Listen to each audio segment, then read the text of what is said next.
2023 সালের পশ্চিমবঙ্গ প্রাইমারির সকল টেট পরীক্ষার্থীকে আজকের এই ভিডিওতে জানাই সুস্বাগতম। আমরা মূলত 2023 সালের পরিবেশ বিজ্ঞানের যে সিলেবাস, সেই সিলেবাসের প্রত্যেকটি অধ্যায় ধরে বা টপিক ধরে ধরে ধারাবাহিকভাবে আলোচনা করছি। আজকের এই 20তম পর্বে আমরা মূলত আলোচনা করব বিশ্বব্যাপী পরিবেশগত সমস্যা, বিশ্ব উষ্ণায়ন, ওজোন গহ্বর, এল নিনো, লা নিনো, এই কয়েকটি বিষয় নিয়ে, এবং এর পরবর্তী পর্বে মূলত শৈবাল পুষ্প, তেল ছড়িয়ে পড়া, এই সমস্ত বিষয়গুলি নিয়ে আলোচনা করব। এর পূর্ববর্তী কন্টেন্ট পর্বের একটি বিষয় বর্জ্য ও বর্জ্য ব্যবস্থাপনা, এই বিষয়টি আমি এখানে আর আলোচনা করছি না। তার কারণ 2022 সালে এই বিষয়টি সিলেবাসের অন্তর্ভুক্ত ছিল এবং 2022 সালে এই বিষয়টি নিয়ে আলোচনা করা রয়েছে, তাই এই বিষয়টি আলোচনা করে আমি আলোচনার পুনরাবৃত্তি করব না। যারা 2022 সালের এই বিষয়টি সম্পর্কে আলোচনা দেখে নাওনি, তোমরা 2022 সালের সেই আলোচনা দেখে নিতে পারো। এছাড়া এই আলোচনার অর্থাৎ সমগ্র সিলেবাস ধরে প্রত্যেকটি টপিক ধরে ধরে যে পিডিএফ তৈরি করা হয়েছে, সেই পিডিএফ একটি ন্যূনতম চার্জ রাখা হয়েছে অবশ্য। সেই চার্জ দিয়ে যারা সংগ্রহ করতে চাও তারা অন স্ক্রিনে দেওয়া হোয়াটসঅ্যাপ নম্বর কিংবা ডেসক্রিপশন বক্সে দেওয়া হোয়াটসঅ্যাপ নম্বরে যোগাযোগ করতে পারো। চলো তাহলে শুরু করা যাক আজকের আলোচনা। এই বিষয়গুলি সম্পর্কে আমরা সকলেই কম বেশি জানি, তাই এই বিষয়গুলিকে আমরা মূলত তথ্যের ভিত্তিতে, তথ্যের আকারে দেখব। বিশ্ব উষ্ণায়ন বলতে পৃথিবীর বায়ুমণ্ডলের তাপমাত্রা দীর্ঘমেয়াদী বৃদ্ধিকে বোঝায়। বিগত কয়েক শতাব্দী ধরে সারা পৃথিবী জুড়ে উষ্ণতার ক্রমবর্ধমানে এই যে অবস্থা, এই অবস্থাকে বিজ্ঞানীরা নাম দিয়েছেন গ্লোবাল ওয়ার্মিং। এখানে একটি চিত্রের সাহায্যে আমি বিষয়টিকে বোঝানোর চেষ্টা করেছি। গ্রিন হাউস গ্যাস GHGs, যেমন carbon die oxide, methane, chlorofluorocarbon, জলীয় বাষ্প, নাইট্রাস অক্সাইডের যোগান, এ থেকে GHG এর পরিমাণ বৃদ্ধি পাচ্ছে, অর্থাৎ গ্রিন হাউস গ্যাসের প্রভাবে তাপমাত্রা বৃদ্ধি পাচ্ছে, এবং তাপমাত্রা যে বৃদ্ধি পাচ্ছে তার ফলে পৃথিবীর গড় উষ্ণতা বৃদ্ধি পাচ্ছে। তাকে আমরা গ্লোবাল ওয়ার্মিং বা বিশ্ব উষ্ণায়ন বলি। এই গ্লোবাল ওয়ার্মিং বা বিশ্ব উষ্ণায়নের কারণ জীবাশ্ম জ্বালানির দহন, কার্বন ডাই অক্সাইড বৃদ্ধি, জ্বালানি হিসাবে কাঠের ব্যবহার, অর্থাৎ তা থেকে কার্বন ডাই অক্সাইড বৃদ্ধি পাচ্ছে, পচা জৈব আবর্জনা, গবাদি পশুর মলমূত্র, ধান ক্ষেত থেকে নিঃসৃত গ্যাস, মিথেন গ্যাস বৃদ্ধি, রং শিল্প, ইলেকট্রনিক শিল্প, রেফ্রিজারেশন প্রক্রিয়া ইত্যাদি থেকে CFC, এই CFCর ফুল ফর্ম হলো ক্লোরোফ্লুরোকার্বন, নাইট্রোজেন সারের অতিরিক্ত ব্যবহার, ভূমি ধ্বংস, বনভূমি ধ্বংস, তার ফলে নাইট্রাস অক্সাইডের বৃদ্ধি পাচ্ছে। বিশ্ব উষ্ণায়নকরণ বা উষ্ণকরণ এর চিহ্ন বা নজির, অর্থাৎ এর ফলে কি হয়, সেই সমস্ত বিষয়গুলি এখানে আমরা এক ঝলকে দেখে নেব। বায়ুমণ্ডলে কার্বন ডাই অক্সাইড বৃদ্ধি পায়। এই বায়ুমণ্ডলে কার্বন ডাই অক্সাইড বিভিন্নভাবে বৃদ্ধি পেতে পারে। শিল্প বিপ্লবের পর থেকে বায়ুমণ্ডলে কার্বন ডাই অক্সাইডের মাত্রা অস্বাভাবিকভাবে বৃদ্ধি পেয়েছে। বর্তমানে কার্বন ডাই অক্সাইডের বৃদ্ধি প্রায় 30% বৃদ্ধি পেয়েছে। বায়ুমণ্ডলে মিথেন গ্যাসের বৃদ্ধি। বায়ুমণ্ডলের অন্যতম গ্রিনহাউস গ্যাস এই মিথেন গ্যাস।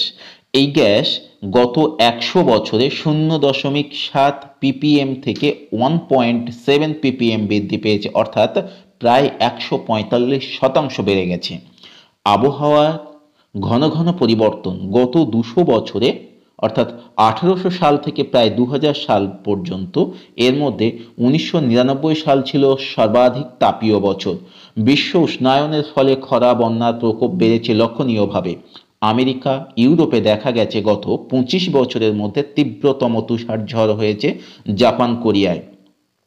ডিরেক্টর টমাস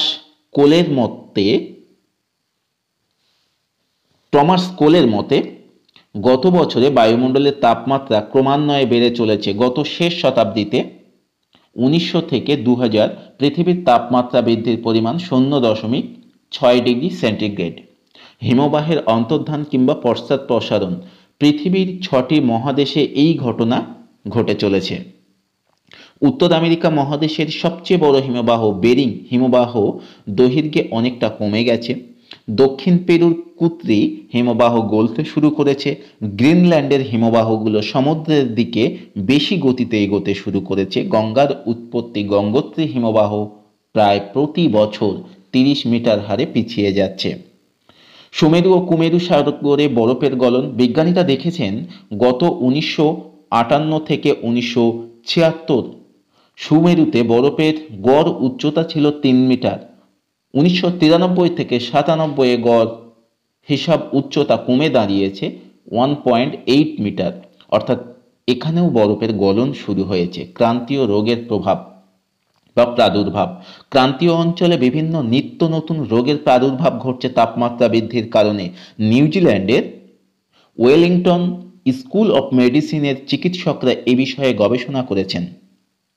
বর্তমানে দক্ষিণ প্রশান্ত মহাসাগরীয় দ্বীপপুঞ্জে ঘন ঘন ডেঙ্গু জ্বরের প্রাদুর্ভাবের পিছনে গ্লোবাল ওয়ার্মিং দায়ী বলে এই সমস্ত চিকিৎসকরা মনে করেন।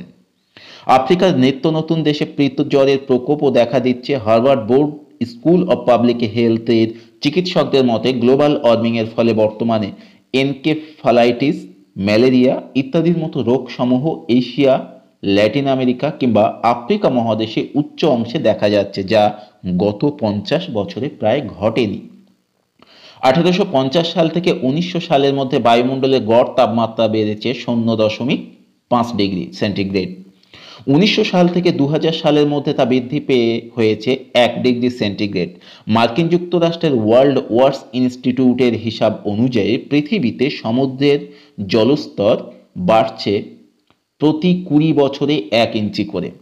2000 সালে ইন্দোনেশিয়ার বার্লিতে অনুষ্ঠিত 9th ইন্টারন্যাশনাল কোরাল রিফ সিম্পোজিয়ামের তথ্য অনুসারে ইতিমধ্যে পৃথিবীর প্রায় 27% প্রবাল দ্বীপ নষ্ট হয়ে গেছে। আগামী 20 বছরে বাকি দ্বীপগুলির প্রায় সমস্ত প্রবাল মারা যাবে যদি বর্তমান হারে গ্লোবাল ওয়ার্মিং হতে থাকে। আন্টার্কটিকায় আলগির উপর নির্ভরশীল ক্রিলের সংখ্যা ক্রমশ কমা এবং পরিযায়ী পাখিদের যে পরিবর্তন হচ্ছে তাও এই গ্লোবাল ওয়ার্মিংকেই স্মরণ করিয়ে দিচ্ছে। এবারে আমরা আলোচনা করব ওজোন গহ্বর বা ওজোন হোল নিয়ে। 1950 খ্রিস্টাব্দে ব্রিটিশ বিজ্ঞানী গর্ডন ডবসন বায়ুমণ্ডলে ওজোন স্তরের অবক্ষয় সম্পর্কে বিজ্ঞানীদের দৃষ্টি আকর্ষণ করেন। 1974 সালে মার্কিন বিজ্ঞানী নলিনা এবং রোল্যান্ড ক্লোরোফ্লুরোকার্বনের প্রভাবে বায়ুমণ্ডলের ওজোন স্তরের ক্ষতি হতে পারে বলে সর্বপ্রথম আশঙ্কা করেন। অর্থাৎ সর্বপ্রথম যারা আশঙ্কা করেছিলেন ওজোন গহ্বরের ক্ষতি হচ্ছে সিএফসি গ্যাসের কারণে, তারা হলেন মার্কিন বিজ্ঞানী নলিনা এবং রোল্যান্ড ক্লোরোফ্লুরো কার্বনের কথাই বলেছিলেন তারা। 1982 সালে বিজ্ঞানী ডক্টর জে.সি. ফরম্যান ওজোন স্তরের অবক্ষয় শনাক্ত করেন এবং তার নাম দিয়েছেন ওজোন হোল। অর্থাৎ এই ওজোন হোল নামটি কে দিয়েছেন? ওজোন গহ্বরের অস্তিত্ব খুঁজে পান আন্টার্কটিকা অঞ্চলে সমীক্ষা চালানোর সময়। কোথায় প্রথম ওজোন গহ্বরের সন্ধান পেয়েছিলেন? ওজোন গ্যাসের বৈশিষ্ট্য। ওজোন গ্যাসের বৈশিষ্ট্য হলো এই গ্যাস নীল রঙের গ্যাস, যার সংকেত O3। এই গ্যাস আষ্টে গন্ধযুক্ত। গ্রিক শব্দ ওজো থেকে ওজোন শব্দটি এসেছে, এর অর্থ হলো গন্ধ। এটি অক্সিজেন থেকে উদ্ভূত হয় বা সৃষ্টি হয়। একটি ওজোন অণুর 3টি অক্সিজেন পরমাণু আছে। ওজোন গ্যাসের আবিষ্কারক হলেন বিজ্ঞানী স্কোনবি। ওজোন হোল তৈরির প্রধান উপায় হলো বসন্তকালে আন্টার্কটিকার আকাশে ক্লোরিন দূষণ। অর্থাৎ ওজোন গহ্বর বা এই ওজোন হোল তৈরি হচ্ছে কিন্তু আন্টার্কটিকার আকাশের ক্লোরিন দূষণ থেকে। ওজোন স্তর সূর্যের বিপজ্জনক রশ্মিকে পৃথিবীতে পৌঁছতে না দিয়ে জীবমণ্ডলকে রক্ষা করে, তাই ওজোন স্তরকে প্রাকৃতিক সৌর পর্দা বলে। আর ওজোন গহ্বর মূলত এই প্রাকৃতিক সৌর পর্দাকে ক্ষতিগ্রস্ত করে। ওজোন হোল পরিবেশকে বিভিন্নভাবে বিপন্ন করে, যেমন উদ্ভিদ জগতের উপর প্রভাব, সালোক সংশ্লেষে বিঘ্নিত করে, অঙ্কুরোদ্গমে ব্যাহত করে, গাছের ফল পাতা শুকিয়ে যায় বা যেতে পারে, উদ্ভিদের খাদ্য গ্রহণ হ্রাস পাবে, গাছের বৃদ্ধির হার কমে যাবে, চাষবাসের ক্ষতি হবে, খাদ্যশস্য কৃষিজ কাঁচা মাল ও কাঠের যোগান কমে যাবে। প্রাণী জগতের উপর প্রভাব, জীবজন্তুর প্রজনন ক্ষমতা ও রোগ প্রতিরোধ ক্ষমতা কমে যাবে। অতিবেগুনি রশ্মির প্রভাবে কাঁকড়া, চিংড়ি, ছোট মাছ ইত্যাদি জলজ প্রাণীর শারীরবৃত্তীয় ক্ষতি হবে। অতিবেগুনি রশ্মির প্রভাবে মাছ ও অন্যান্য জলের প্রাণীদের খাদ্য অর্থাৎ প্লাঙ্কটন ধ্বংস হবে, ফলে নদী, হ্রদ, জলাশয়, সমুদ্রে প্রয়োজন মতো খাবার পাওয়া যাবে না। সমুদ্রে খাদ্যের অনটন ঘটবে। এছাড়া মানুষের উপর কি প্রভাব রয়েছে? ইউভি অর্থাৎ আল্ট্রাভায়োলেট রশ্মির প্রভাবে মেলানোমা নামক ত্বকের ক্যান্সার হতে পারে। দেহের রোগ প্রতিরোধ ক্ষমতা নষ্ট হতে পারে বা নষ্ট হবে। চোখে অসময়ে ছানি পড়বে এবং প্রজনন ক্ষমতা কমে যাবে। প্রাকৃতিক পরিবেশের উপর প্রভাব, বাতাসে অ্যাসিডের পরিমাণ বাড়বে, ফলে অ্যাসিড বৃষ্টির পরিমাণও বৃদ্ধি পাবে। খাদ্য শৃঙ্খল ও খাদ্য জাল বিঘ্নিত হবে। স্ট্র্যাটোস্ফিয়ারের স্তরটি অবলুপ্ত হয়ে যাওয়ার আশঙ্কা রয়েছে। বায়ুমণ্ডলে উষ্ণতার বণ্টন ও বায়ুমণ্ডলের গঠনগত ব্যাপক পরিবর্তন হবে। ওজোন স্তরের অবক্ষয় ও ওজোন হোল নিয়ন্ত্রণ করার উপায় কি? নাইট্রাস অক্সাইড ও ক্লোরোফ্লুরোকার্বনের উৎপাদন ও ব্যবহার কমানো। রং শিল্প, প্লাস্টিক শিল্প, রেফ্রিজারেটর উৎপাদন শিল্প প্রভৃতি ক্ষেত্র থেকে পরিবেশ আইন কঠোরভাবে বলবৎ করা দরকার। আলোচ্য শিল্পগুলিতে দূষণ নিয়ন্ত্রণকারী আধুনিক যন্ত্রপাতি বসানো দরকার। রাষ্ট্রসংঘের প্রস্তাবিত এজেন্ডা 21 কর্মসূচি এবং মন্ট্রিল চুক্তি মেনে চলা দরকার। ওজোন স্তরের অবক্ষয় একটা দীর্ঘ প্রক্রিয়া। বিজ্ঞানীদের হিসাব অনুযায়ী আগামী 2075 সাল পর্যন্ত ওজোন স্তর ক্রমশ পাতলা হতেই থাকবে। পরিবেশবিদ বিজ্ঞানীরা চেষ্টা করছেন ওজোন স্তর ধ্বংসের হার যেন কমানো যায়। ওজোন স্তরের ক্ষয়ের জন্য প্রধান দায়ী বা দোষী গ্যাস হলো সিএফসি, ক্লোরোফ্লুরোকার্বন। এবারে আসি এল নিনো। এই নিনো শব্দের অর্থ হলো দুরন্ত বালক। স্প্যানিশ ভাষায় এল নিনো শব্দের অর্থ হলো শিশু, যিশু খ্রিস্ট।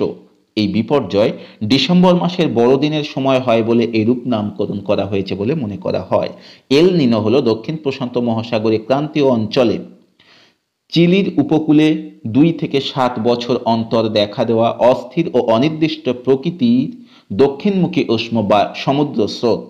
এল নিনো পেরুর উপকূলে প্রবাহিত শীতল পেরু স্রোত বা হাম্বোল্ট স্রোতকে সরিয়ে দিয়ে নিজে প্রতিষ্ঠিত হয়। এল নিনো সমুদ্র স্রোত কখন শুরু হবে বা কখন থেমে যাবে তার কোনো নিশ্চয়তা নেই। সাম্প্রতিককালে 1982 থেকে 83, 1986 থেকে 87 এবং 1997 থেকে 98 সালে প্রবলভাবে এল নিনো দেখা গিয়েছিল। এল নিনোর পরিবেশগত প্রভাব, ভারতীয় উপমহাদেশে মৌসুমী বায়ুর আচরণগত পরিবর্তন হয়, যার ফলে ভারত ও সংলগ্ন দেশগুলিতে অতিবৃষ্টি ও খরার পরিস্থিতি সৃষ্টি হয়। পেরুর উপকূল অঞ্চলে স্থানীয়ভাবে সমুদ্র স্রোতের তাপমাত্রা এল নিনোর প্রভাবে 10 ডিগ্রি সেলসিয়াস পর্যন্ত বৃদ্ধি পায়। দক্ষিণ প্রশান্ত মহাসাগরে ক্রান্তীয় অঞ্চলে এল নিনোর প্রভাবে বায়ুর চাপ এবং বায়ুর গতিবেগ বদলে যায়, ফলে এই অঞ্চলে ঝড়ের সংখ্যা এবং ঝড়ের তীব্রতার বদল ঘটে। উষ্ণ এল নিনোর প্রভাবে প্রবাল অর্থাৎ কোরালের ক্ষতি হয়। পেরু এবং ইকুয়েডরের তীরবর্তী এলাকায় বাস্তুতন্ত্র ব্যাহত হয়। মাছের খাদ্য প্লাঙ্কটনের যোগান কমে, ফলে সামুদ্রিক মাছ কম ধরা পড়ে। তাছাড়া ওই এলাকায় সমুদ্র তীরের বনভূমির উপরেও নেতিবাচক প্রভাব পড়ে। ইএনএসও এল নিনো দক্ষিণ দোলন বা দক্ষিণে ওঠাপড়া। এল নিনোর প্রভাবে দক্ষিণ গোলার্ধের বিশাল এলাকা জুড়ে, বিশেষত 180 ডিগ্রি দ্রাঘিমা ও 120 ডিগ্রি পশ্চিম দ্রাঘিমার মধ্যে বায়ুমণ্ডলে ও সমুদ্রপৃষ্ঠে বায়ুর চাপ ও তাপমাত্রার পরিবর্তন হয় বলে বিজ্ঞানীরা এই ঘটনাকে এল নিনোর সার্দার্ন অ্যাসিলেশন, সংক্ষেপে ইএনএসও নামে চিহ্নিত করেছেন। লা নিনো, স্প্যানিশ শব্দ লা নিনোর অর্থ ছোট মেয়ে। লা নিনো হলো এল নিনোর ঠিক বিপরীত অবস্থা। লা নিনো ইএনএসওর শীতল পর্যায়,